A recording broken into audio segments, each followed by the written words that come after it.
எல்லாருக்கும் வணக்கங்க. இப்போ தான் குட் பேட் அக்லி படத்தோட ட்ரெய்லர் பார்த்தேன். ஆக்சுவலாக இந்த ட்ரெய்லர் பார்த்ததுக்கப்புறம் தான் இந்த படம் கொஞ்சம் எமோஷ்னலாக இருக்குமோ அப்படிங்கிற மாதிரி தோணுது.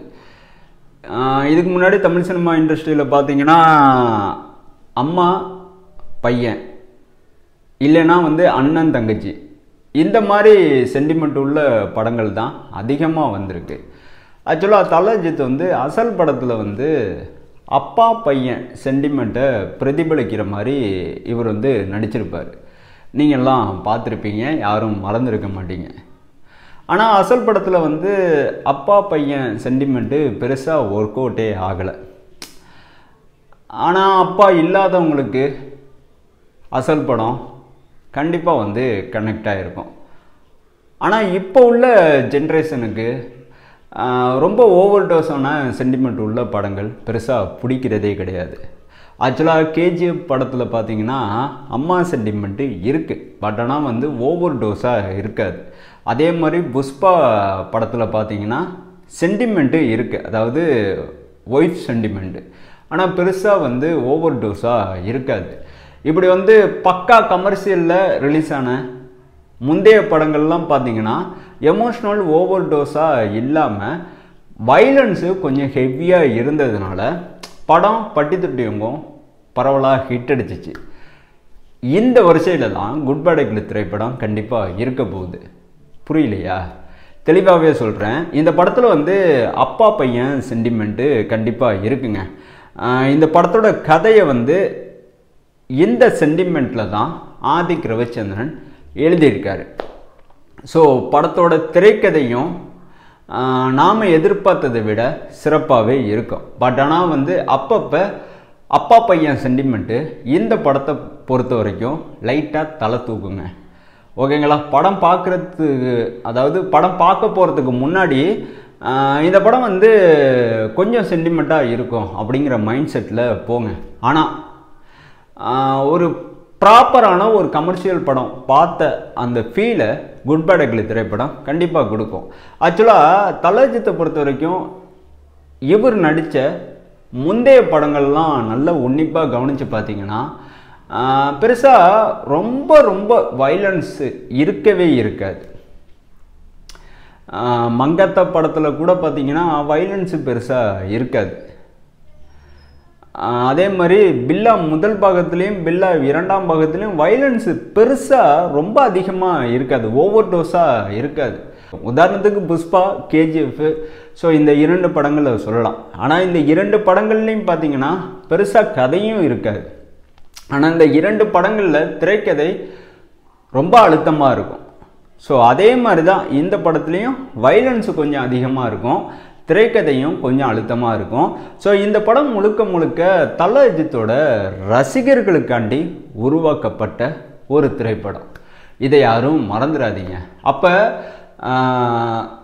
தலஜித்தோட ரசிகர்கள் மட்டும்தான் இந்த படத்தை கொண்டாடுவாங்களா? இவங்க மட்டும்தான் இந்த படத்தை பார்க்கணுமா? வேறு யாரும் பார்க்கக்கூடாதா? மற்ற நடிகர்களோட ரசிகர்கள் இந்த படத்தை கொண்டாட மாட்டாங்களா அப்படின்னு கேள்வி கேட்க வந்தீங்கன்னா அந்த கேள்விக்கு என்னோட பதில், நீங்கள் அப்படி நினைக்காதீங்க. இது ஒட்டுமொத்த சினிமா ரசிகர்களுக்காண்டி உருவாக்கப்பட்ட ஒரு திரைப்படம். ஆனால் தலஜித் ரசிகர்களுக்காண்டி ஏகப்பட்ட கூஸ்பம் மூமெண்ட்டு இந்த படத்தில் கொட்டி கிடக்கு. ட்ரெய்லர் பார்த்தோன்னே உங்களுக்கு புரிஞ்சிருக்கும். ஸோ தலஜித்தோட முந்தைய படத்துலலாம் அந்த பஞ்சு டைலாக்கு செம்மையான ஒரு ரெஸ்பான்ஸ் கிடைக்கும். அந்த மாதிரி தான் இந்த படத்தில் டயலாக்லாம் சும்மா தீயாக தான் இருக்க போகுது. ஆக்சுவலாக கண்டிப்பாக தன்னோட ரசிகர்களுக்காண்டி தலஜித் விருப்பப்பட்டு ரொம்ப கீழே இறங்கி ஒரு படம் பண்ணியிருக்காருன்னா அது இந்த படம் தான். ஆதிக் ரவிச்சந்திரன் எப்படி இவரை மாற்றினாரு அப்படின்னு இப்போ வரைக்கும் யாருக்குமே தெரியல. ஆக்சுவலாக மைத்ரி மூவி மேக்கர்ஸ் தயாரிப்பில் புஷ்பா 2 திரைப்படம் வசூல் ரீதியாக சக்கப்போடு போட்டுச்சு, உங்களுக்கு நல்லாவே தெரியும். இவங்களோட தயாரிப்பில் ப்ராப்பரான ஒரு தமிழ் படம் குட் பேட் அக்லி திரைப்படம். ஸோ இந்த படம் உலகம் ஃபுல்லாக ஏப்ரல் 10 அன்னைக்கு ரிலீஸ் ஆக போகுது. ஸோ முதல் நாள் கலெக்ஷன் தமிழ் சினிமா இண்டஸ்ட்ரியில் இதுக்கு முன்னாடி வசூல் வேட்டையாடின முந்தைய படத்தோட கலெக்ஷன் எல்லாம் இந்த படம் கண்டிப்பாக வந்து அடித்து தும்சம் பண்ணுன்னு தயாரிப்பாளர் நம்பிட்டு இருக்கார். ஸோ இவரோட நம்பிக்கை பொய்க்காதுன்னு என்னால் உறுதியாக சொல்ல முடியும். ஏனோ தோணுது தலஜித் வந்து ஸ்கிரிப்ட் எதுவும் கேட்காம ஓகே ரைட்டு படம் நடித்தா போதும் அப்படிங்கிற மைண்ட் செட்டில் நடித்த ஒரு சில படத்துக்கே பார்த்தீங்கன்னா மிகப்பெரிய ஒரு ஓப்பனிங் கிடச்சிருக்கு. ஆனால் இந்த படம் முழுக்க என்னோட ரசிகர்களுக்கு இந்த மாதிரி ஒரு படம் தான் பிடிக்கும், இந்த மாதிரி ஒரு சீன் தான் பிடிக்கும், இந்த மாதிரி நான் நடித்தா மட்டும்தான் என்னோட ரசிகர்கள் செம்மையாக கொண்டாடுவாங்க அப்படின்னு ரசிகர்களுக்காண்டி ஒவ்வொரு விஷயமா இந்த படத்தில் தலஜித் பார்த்து பண்ணியிருக்காரு. ஸோ இப்படியாப்பட்ட ஒரு திரைப்படத்துக்கு முதல் நாள் வசூல் எப்படி இருக்கும் நினச்சி கூட பார்க்க முடியல. அப்புறம் ஜிவி பிரகாஷ்குமாரோட இசையை பற்றி சொல்லணும்னா நல்லாவே இருக்குது. ஸோ ஜிவியோட இன்னொரு சம்பவமாக இல்லை தரமான ஒரு சம்பவமாக இந்த படம் கண்டிப்பாக இருக்கும். ஸோ ஜிவி பிரகாஷ்குமாரோட மியூசிக்கில் இந்த படம் கண்டிப்பாக வந்து வேறு லெவல் ஒரு எக்ஸ்பீரியன்ஸை தான் கொடுக்க போகுது. ஸோ இந்த படத்தில் வந்து மங்காத்தா கனெக்ஷன் இருக்குன்னு ட்ரெய்லர் பார்க்குறப்ப நீங்கள் நல்லா புரிஞ்சிருப்பீங்க. பட் ஆனால் வந்து ஒரு டயலாகோடு தான் அந்த கனெக்ஷன் முடிவுக்கு வருது. ஸோ ஜஸ்ட்டு வந்து வினய் கேரக்டரை ஞாபகப்படுத்துகிற மாதிரி ஒரு டயலாக் படத்தில் இடம் பிடிக்குது. பட் ஆனால் வந்து மங்காத்தா படத்தோட அந்த தொடர்ச்சியாக இந்த படம் இருக்க போகிறதே கிடையாது. ஓகேங்களா? ஸோ மங்காத்தா படத்தோட கதை வேறு, இந்த படத்தோட கதை வேறு. அப்புறம் இந்த படத்தில் வந்து தலஜித்தோட டைட்டில் கார்டு வந்து எப்படி இருக்க போகுது இதுதான் நான் பெருசாக எதிர்பார்க்குறேன். ஆனால் எனக்கு என்ன தோணுதுன்னா தலஜித்தோட டைட்டில் கார்டு இந்த படத்தில் வந்து ஆதிக் ரவிச்சந்திரன் வேறு மாதிரி தான் உருவாக்கியிருப்பார்னு நான் நம்புகிறேன்.